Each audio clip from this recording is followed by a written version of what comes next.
Hello everybody, I hope you're all having a special week. If you're finishing up with finals or you're maybe already done, then congrats, we made it. If you aren't in school, then... So I make a lot of fashion videos. Some would say I'm milking the topic, but today I want to touch on an aspect of fashion that goes a little bit deeper than just visual prowess. Specifically, how fashion can be used as a medium for storytelling. Previously, a small handful of you have commented about using my men's fashion videos not to improve fits, but to improve character design. And you are absolutely right. This is why I use some of my favorite oshis as analogies for some concepts, such as the M1 Abrams and the great General Maharaga. Video here, watch or I'll skin this rat. I've been studying these concepts at an official school to get my real degree for the last 3 years, so I thought it would be fun to talk about it. Now, I will be honest, a lot of IP out there does not require that their characters be dressed up to tell a story. However, when it is done, it's a great way to not have to handhold audiences when telling certain things about a character. Plus, I am a sucker for useless detail. Seeing good details in a character's outfit makes me feel things. And unlike some of my other videos, this video has no prerequisites. Yay! Beyond just having an inkling of basic media literacy, so if you're a Twitter user, my condolences. Is this just a poorly disguised video about character design?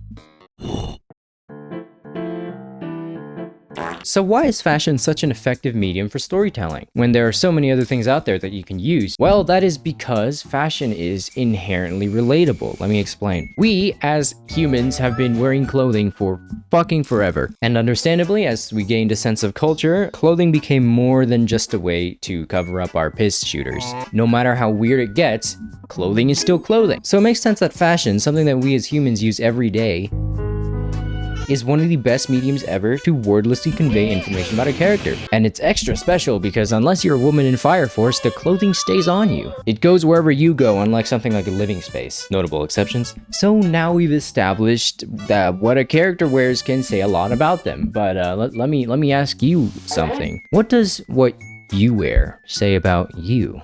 There are plenty of ways to showcase all of your guys' wonderful personalities via clothing. But what better way to do this than with a good belt? Because this video is sponsored by no other than Anson Belt & Buckle. Have you ever wanted a belt that offered comfort while not compromising on style? Do your belts look like beat up oversized dog collars? Have you ever struggled with durability issues with your waistwear? Me too. Well, if you're not, Anson not only makes belts that are durable and hella clean, but their belts use an improved mechanism that will make you forget that traditional belts ever existed. Ever wanted to know how a superior belt works? Well, I'll tell you. Instead of holes in a prong, Anson uses a micro-adjustable track system with 1/4 inch increments. This makes them way more adjustable than a traditional belt and in turn even more comfortable. No more worrying about ripping holes in your belts or looking weird while you struggle with them at the urinal. Plus, all of their belts are adjustable for every size, so you don't even need to worry about choosing the right size at checkout. The box set that the Anson pigeons dropped off in my room came with 3 belts and 3 buckles. Now, what does that mean, you ask? Why did I mention the buckles separately? Well, let's do a bit of math. If I have 3 belts from Anson, how many belts do I have?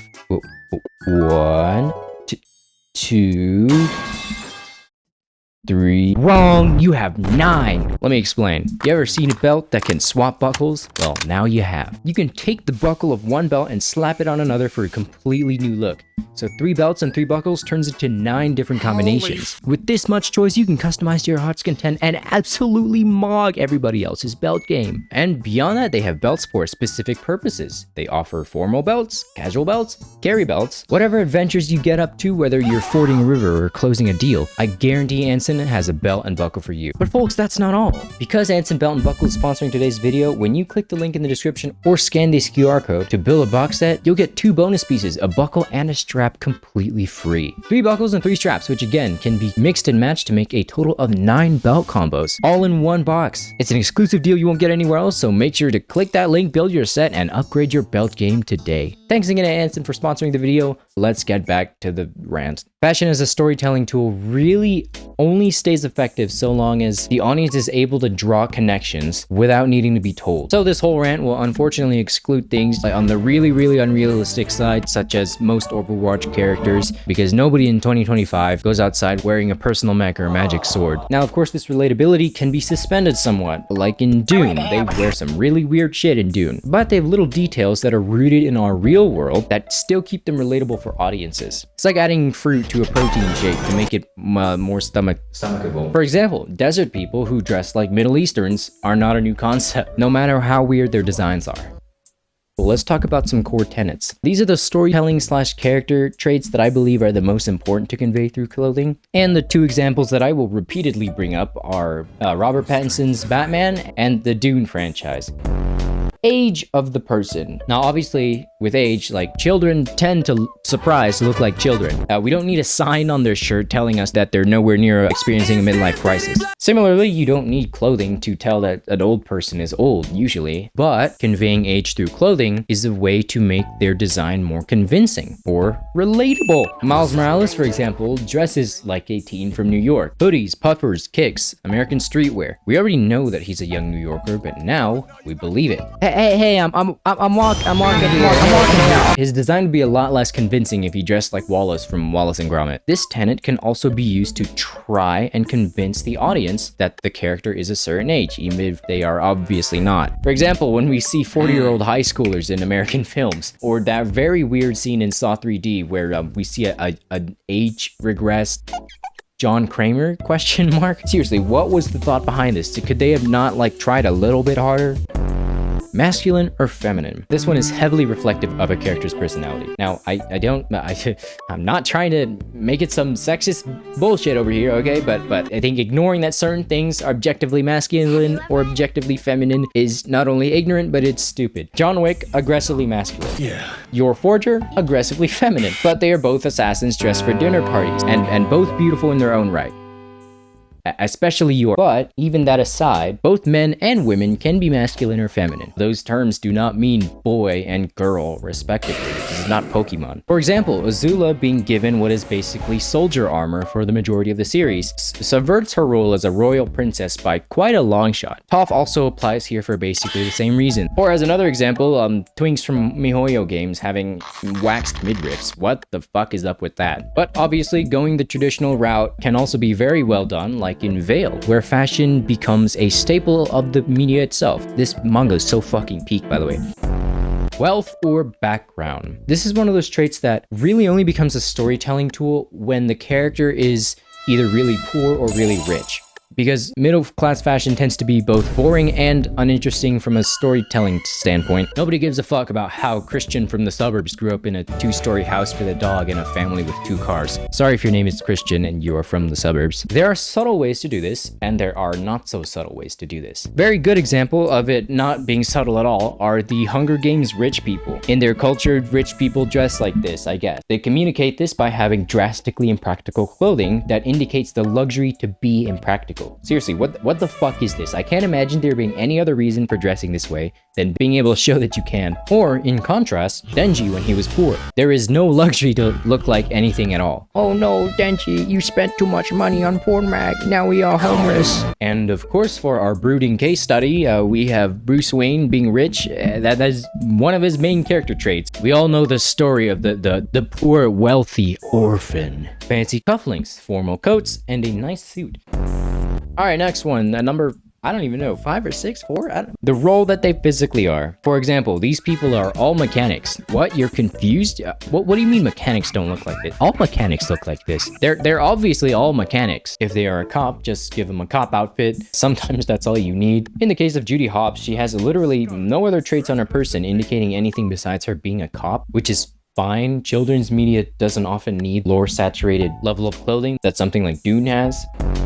Values. Okay, now we are really getting into the stuff that makes characters unique from everybody else in their roster. And this is the greatest opportunity for meaningful detail. Or external traits. What stuff about where they are influence everything else about the outfit. The Bene Gesserit in Dune, for example, wear their society's value of secrecy by wearing veils. Or in the Emperor in Florence's case, I don't know what Florence's character's name is, they wear shiny silver royal wear, which is representative of their empire's colors. It's a bit gaudy, but it's not without purpose. Same reason they have a big gold ship. One of my favorite examples are Smoke and Stack from Sinners. They are twins who were gangsters in Chicago, but one of them takes inspiration from the Italian mob and one of them takes inspiration from the Irish mob, which I thought was pretty cool. Very interesting implication there. Or external traits can also be environmental. For example, wearing warm clothing when it's cold outside. Or like the War Boys from Mad Max, not having any shirts because it's hot outside? Question mark. There's also some implication that it's because Joe is a freak, but at this point I feel like that's the least of their concerns when half of them have cancer in their neck.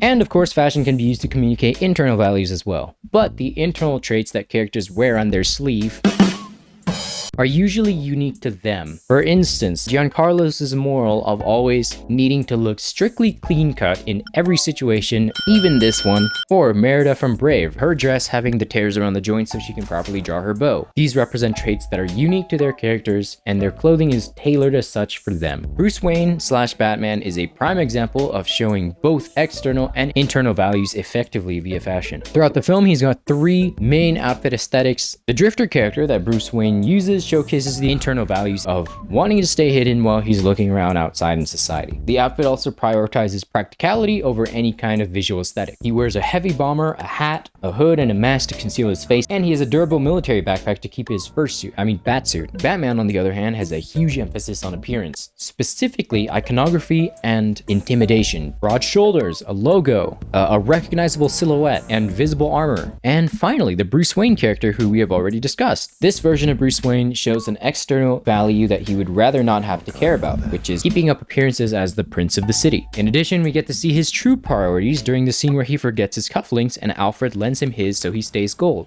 You have to keep up appearances. You're still away. Shut up, Dad. I just want to beat up people in struggling neighborhoods.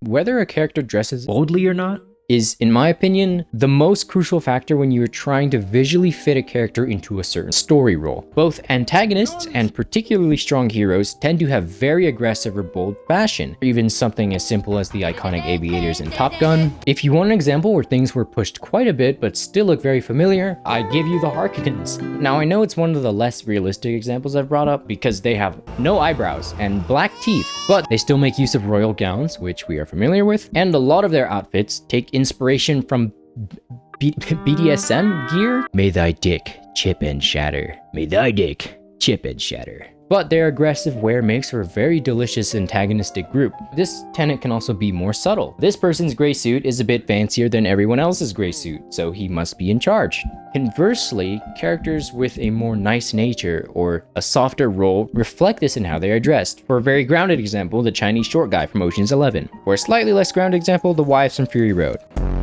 The goal of fashion in storytelling is to convey the story in the best way possible while still looking good for audiences. Ah yes, this character is a crackhead, but IRL crackheads are boring and not visually appealing. So how do we design this crackhead so that we can market it for audiences? And that is exaggeration. This is just a core design concept in general, and it's the thing that makes certain designs winning tickets. Batman isn't real, but he wears suits and jackets and capes and heavy boots. These things are taken to a fantastical degree that we would never see in real life, unfortunately. And as a result, he feels real. But that just shows that relatability is the thing that ties everything together. Even in something like Dune, where absolute sci-fi fantasy saturates everything, we can still occasionally see ourselves visually in some of the characters. We all know what kings and queens and commanders and princesses look like. We all know what a villain looks like, and we all know what a hero looks like.